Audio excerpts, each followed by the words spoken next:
Hi hello ನಮಸ್ಕಾರ, ನಿಮಗೆಲ್ಲರಿಗೂ ಸ್ವಾಗತ ಆಶಾ ಅಡುಗೆ ಮನೆಗೆ. ನೀವು ಕೂಡ ಈ ರೀತಿಯಾಗಿ 1 ಕಪ್ ಅಳವಿ ಪಾಯಸನ ವಾರದಲ್ಲಿ ಒಂದು ಸರ್ತಿ ಕುಡಿದ್ರೂ ಕೂಡ ಎಷ್ಟೋ ನಿಮಗೆ ಹಲವಾರು ಆರೋಗ್ಯಕರ ಪ್ರಯೋಜನಗಳು ಸಿಗುತ್ತವೆ. ಹಾಗಾದರೆ ಇದನ್ನು ಯಾವ ರೀತಿ ಮಾಡಬೇಕನ್ನೋದನ್ನು ನೋಡೋಣ ಬನ್ನಿ. ಇಲ್ಲಿ ನೋಡಿ 2 ಟೇಬಲ್ ಸ್ಪೂನ್ ಆಗುವಷ್ಟು ನಾನು ಅಳವಿನ ಯೂಸ್ ಮಾಡ್ತಾ ಇದ್ದೇನೆ. ಇದು ಯಾವುದೇ ಕಿರಾಣಿ ಸ್ಟೋರಲ್ಲಿ ಹೋಗಿ ನಾವು ಬೇಡಿದ್ರೂ ಕೂಡ ಈ ರೀತಿಯಾಗಿ ಅಳವಿನ ನಮಗೆ ತುಂಬ ಈಸಿಯಾಗಿ ಎಲ್ಲ ಕಡೆ ಅವೈಲೇಬಲ್ ಆಗುತ್ತೆ. ಇದು ನೋಡಿ ಈ ರೀತಿಯಾಗಿ ಅಳವಿ ಕೂಡ ಇರುತ್ತೆ. ಇದನ್ನು ನೋಡಿ ನಾವು 8 ಟೇಬಲ್ ಸ್ಪೂನಷ್ಟು ಒಂದು ಬೌಲಲ್ಲಿ ತೆಗೆದುಕೊಂಡು ಇದಕ್ಕೆ 1 ಕಪ್ ಆಗುವಷ್ಟು ನೀರನ್ನು ಹಾಕಿ ಇದನ್ನು ಚೆನ್ನಾಗಿ ಮಿಕ್ಸ್ ಮಾಡ್ಕೋಬೇಕು.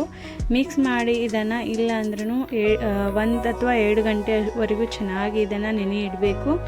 1 ಗಂಟೆ ನೆನೆ ಇಟ್ಟ ನಂತರ ನೋಡಿ ಈ ರೀತಿಯಾಗಿ ಇದು ರೆಡಿ ಆಗುತ್ತೆ. ಇದರ ನಂತರ ನೋಡಿ ನಾನು ಒಂದು ಪಾತ್ರೆಗೆ 1 ಗ್ಲಾಸ್ ಆಗುವಷ್ಟು ನೀರನ್ನು ಹಾಕ್ತಾ ಇದ್ದೇನೆ. 1 ಗ್ಲಾಸ್ಗೆ ಸ್ವಲ್ಪ ಕಡಿಮೆ ಯೂಸ್ ಮಾಡಿದರೂ ಕೂಡ ನಡೆಯುತ್ತೆ.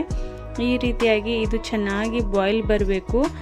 ಬಾಯ್ಲ್ ಬಂದ ನಂತರ ನೋಡಿ ಚೆನ್ನಾಗಿ ನೀರು ಕುದ್ದ ನಂತರ ಇದಕ್ಕೆ ನಾವು ನೆನೆಸಿಟ್ಟಿರುವಂಥ ಅಳವಿನ ಇದಕ್ಕೆ ಹಾಕೋಬೇಕು. ಇದನ್ನು ಹಾಕಿದ ನಂತರ ಇದನ್ನು ಚೆನ್ನಾಗಿ ಮಿಕ್ಸ್ ಮಾಡ್ಕೋಬೇಕು. ಅದರ ನಂತರ ನೋಡಿ ಇದು ಚೆನ್ನಾಗಿ ಕುದಿ ಬರಲಿಕ್ಕೆ 1 2 ರಿಂದ 3 ನಿಮಿಷ ಈ ರೀತಿಯಾಗಿ ಮಿಕ್ಸ್ ಮಾಡ್ತಾ ಇದನ್ನು ಕುದಿಸಬೇಕಾಗುತ್ತೆ. ನೀವು ವಾರದಲ್ಲಿ 1 ಸರ್ತಿ ಆದರೂ ಈ ಪಾಯಸನ ಮಾಡಿ ಕುಡಿದ್ರೆ ನಿಮ್ಮ ಎಷ್ಟೋ ಪ್ರಾಬ್ಲಮ್ಗಳು ಸಾಲ್ವ್ ಆಗುತ್ತೆ. ಇದರಿಂದ ನಿಮ್ಮ ಸೊಂಟ ನೋವು, ಮೊಣಕಾಲು ನೋವು ಅಥವಾ ನಿಮ್ಮ ಹೇರ್ ಗ್ರೋತ್ ಕೂಡ ಇದರಿಂದ ತುಂಬಾ ಚೆನ್ನಾಗಿ ಆಗುತ್ತೆ. ಈ ರೀತಿಯಾಗಿ ನಿಮ್ಮ ಎಷ್ಟೋ ಬೋನ್ಸ್ಗಳ ಪ್ರಾಬ್ಲಮ್, ಎಲುವಿನ ಪ್ರಾಬ್ಲಮ್ ಕೂಡ ಇದರಿಂದ ಸಾಲ್ವ್ ಆಗುತ್ತೆ. ಅಥವಾ ಯಾವುದಾದ್ರೂ ಡೆಲಿವರಿ ಆದ ಲೇಡಿ ಕೂಡ ಇದನ್ನು ಡೈಲಿ 1 ಮಂತ್ವರೆಗೂ ಕುಡಿಯೋದ್ರಿಂದ ನಿಮಗೆ ಮುಂದೆ ಹೋಗಿ ಯಾವುದೇ ರೀತಿಯ ಸೊಂಟ ನೋವು ಅಥವಾ ಬೆನ್ನು ನೋವು ಯಾವತ್ತಿಗೂ ಬರುವುದಿಲ್ಲ. ಅದಕ್ಕೋಸ್ಕರ ನೋಡಿ ಇದನ್ನು ನೀವು ತಿನ್ನೋದ್ರಿಂದ, ಈ ಪಾಯಸನ ಕುಡಿಯೋದ್ರಿಂದ ನಿಮ್ಮ ಹೆಲ್ತ್ ಬೆನಿಫಿಟ್ ಕೂಡ ತುಂಬಾ ಇದೆ. ಈ ರೀತಿಯಾಗಿ ನೀವು ಇದನ್ನು ಮಿಕ್ಸ್ ಮಾಡ್ತಾ ಹೋಗಬೇಕು. ಇಲ್ಲಿ ನೋಡಿ ಈ ರೀತಿಯಾಗಿ ಗಟ್ಟಿಯಾಗಿ ರೆಡಿ ಆದ ನಂತರ ನೋಡಿ ಈ ಪಾಯಸ, ಇದಕ್ಕೆ ನಾವು ಇವಾಗ ಬೆಲ್ಲನ ಹಾಕಬೇಕು. ನಾನು ನೋಡಿ 1/2 ಕಪ್ಗೆ ಸ್ವಲ್ಪ ಕಡಿಮೆ ಇಲ್ಲಿ ಬೆಲ್ಲನ ಯೂಸ್ ಮಾಡ್ತಾ ಇದ್ದೇನೆ. ನೀವು ಬೇಕಾದರೆ ಇಲ್ಲಿ ಸಕ್ಕರೆ ಕೂಡ ಯೂಸ್ ಮಾಡ್ಬೋದು. ಇಲ್ಲಿ ಬೆಲ್ಲ ಹೆಲ್ತಿಗೆ ತುಂಬ ಒಳ್ಳೆಯದಿದ್ದರಿಂದ ನಾನು ಇಲ್ಲಿ ಬೆಲ್ಲನ ಯೂಸ್ ಮಾಡ್ತಾ ಇದ್ದೇನೆ. ಬೆಲ್ಲ ಹಾಕಿದ ನಂತರ ನೋಡಿ ಈ ಪಾಯಸ ತೆಳ್ಳಗೆ ಆಗುತ್ತೆ.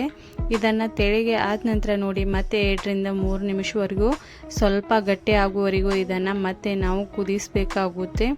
ಈ ರೀತಿಯಾಗಿ ಚೆನ್ನಾಗಿ ಮಿಕ್ಸ್ ಮಾಡ್ತಾ ನಾವು ಕುದಿಸೋದ್ರಿಂದ ತುಂಬ ಚೆನ್ನಾಗಿ ಈ ಪಾಯಸ ರೆಡಿ ಆಗುತ್ತೆ. ಇವಾಗ ನೋಡಿ ಇದು ಪರ್ಫೆಕ್ಟಾಗಿ ರೆಡಿ ಆಗಿದೆ. ಸ್ವಲ್ಪ ಗಟ್ಟಿ ಕೂಡ ಆಗಿದೆ. ಇದಕ್ಕೆ ನಾನು 1/2 ಕಪ್ ಆಗುವಷ್ಟು ಹಾಲನ್ನು ಹಾಕ್ತಾ ಇದ್ದೇನೆ.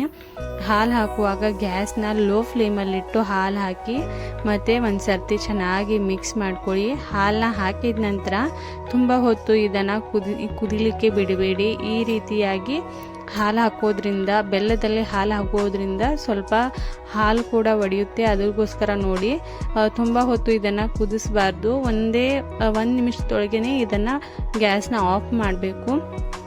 ಇದರ ನಂತರ ನೋಡಿ ಇದಕ್ಕೆ ನಾನು 1/2 ಟೇಬಲ್ ಸ್ಪೂನ್ ಆಗುವಷ್ಟು ತುಪ್ಪ ಕೂಡ ಹಾಕ್ತಾ ಇದ್ದೇನೆ. ತುಪ್ಪನ ಹಾಕಿ ಇದನ್ನು ಚೆನ್ನಾಗಿ 1 ಸರ್ತಿ ಮಿಕ್ಸ್ ಮಾಡ್ಕೋಬೇಕು. ಈ ರೀತಿಯಾಗಿ ನಾನು ಇದನ್ನು ಮಿಕ್ಸ್ ಮಾಡಿ 1 ನಿಮಿಷವರೆಗೂ ಇದನ್ನು ಚೆನ್ನಾಗಿ ಕುದಿಸ್ಕೊಂಡು ಇದನ್ನು ಗ್ಯಾಸ್ನ ಆಫ್ ಮಾಡ್ತಾ ಇದ್ದೇನೆ. ಗ್ಯಾಸ್ನ ಆಫ್ ಮಾಡಿದ ನಂತರ ನೋಡಿ ಇದನ್ನು ಬಿಸಿ ಬಿಸಿಯಾಗಿಯೇ ಸೇವನೆ ಮಾಡಬೇಕಾಗುತ್ತೆ.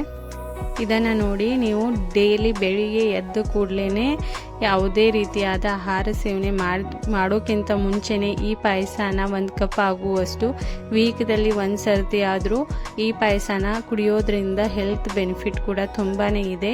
1 ಸರ್ತಿ ಟ್ರೈ ಮಾಡಿ ಹೇಗಾಗಿದೆ ಅಂತ ಕಮೆಂಟ್ ಮಾಡಿ.